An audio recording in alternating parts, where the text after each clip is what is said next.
जोरदार करताली सहित माननीय मुख्यमंत्री को स्वागत।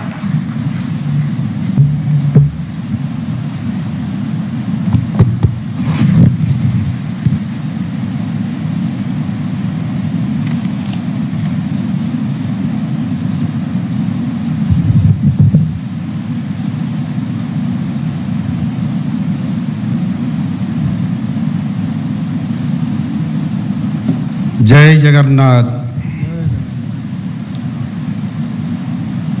आज आम समस्तंकर पाई गोटे पवित्र दिन गुरु दिवस, राज्यस्तरीय गुरु दिवस उत्सव एवं विद्यार्थी संवर्धना समारोह 2024 पाई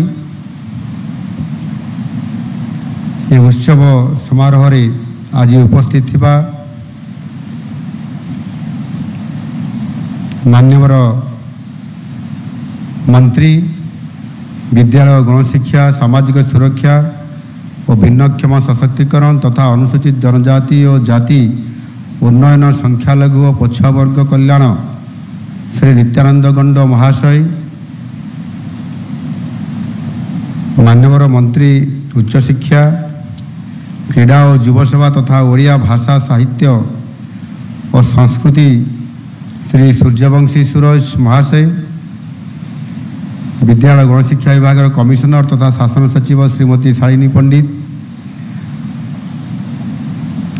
ओडिशा आदर्श विद्यालय प्रकल्प निर्देशक श्रीमती जामिनी षडंगी, ओसेपार प्रकल्प निर्देशक श्रीमती अनन्या दास, एठारे उपस्थित थिबा समस्त शिक्षक शिक्षयित्री तथा गुरुजी और गुरुमा माने, प्रिय छात्र छात्री भाई और भौणी माने एवं एठी उपस्थित थिबा समस्त मोर बंधुगण, प्रेस मीडिया रे समस्त बंधुगण, आज पवित्र गुरु दिवस अवसर रे मु समस्त को एठी अन्य माने मध्य जो माने उपस्थित अछंती एवं आम सहित आभासी जरिया रे जोड़ी होइतबा राज्यर समस्त विद्यार्थी शिक्षक शिक्षयित्री एवं विभिन्न स्थान रे थिबा गणमाध्यम बंधुगण एवं गुरुजन माननकु मु आंतरिकतार सहित शुभेच्छा ज्ञापन करुछि एवं शुभेच्छा जनाउछि। आपण माने समस्त जानिथिबे आज होछि गुरु दिवस। ये पवित्र गुरु दिवस शुभ अवसर रे भारतर द्वितीय राष्ट्रपति स्वर्गत डॉक्टर सर्वपल्ली राधाकृष्णन आज होछि जन्म जयंती। से थिले जणे असाधारण गुरु और दार्शनिक। से भारतीय दर्शन शास्त्र को लोकप्रिय कराया पाई स्वाधीनोत्तर भारत रे एवं शिक्षकंकर महत्व को एक उच्चतर सोपान को नेबा पाई तांकर बहुत दूरदृष्टि थिला। से जणे गुरु थिले एवं से मध्य जणे थिले दार्शनिक। वेदांत दर्शन को आधार करी समस्त को समदृष्टि देखिया पाई से प्रेरणा दौथिले। तांकर यही समदर्शी तत्व समग्र मानव समाज पाई एक मार्गदर्शक होगी आज रही।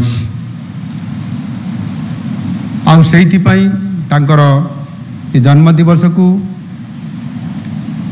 गुरु दिवस हिसाब रे पालन करिबा, आम देशर शिक्षा परंपरा को बजाई रखिबा एवं ताहा सहित मध्य ये गुरु शिक्षा गुरु शिष्यंकर ये परंपरा एवं यह सहित ये शिक्षार संबंध अति घनिष्ठ एवं यह मध्य एक अविच्छेद्य अंग अटे।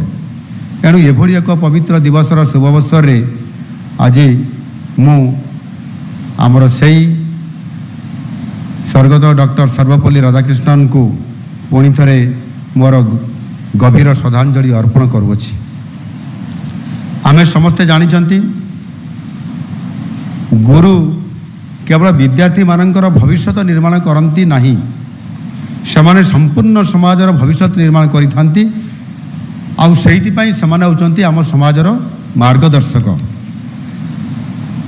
ଆଜି ଆମେ ସମସ୍ତେ ଯେଉଁ ସ୍ଥାନରେ ଅଛୁ ତାହାର ଶ୍ରେୟ ନିଶ୍ଚିତ ଭାବରେ ଗୁରୁମାନଙ୍କର ଏବଂ ଆମ ଶିକ୍ଷକମାନଙ୍କର। ଆଜି ଗୁରୁମାନଙ୍କର ହାତରେ ପିଲାମାନଙ୍କର ଭବିଷ୍ୟତ ଉଜ୍ଜଳ ଏବଂ ଭବିଷ୍ୟତ ଗଠନର ମଧ୍ୟ ଗୋଟିଏ ଗୁରୁ ଦାୟିତ୍ୱ ରହିଛି।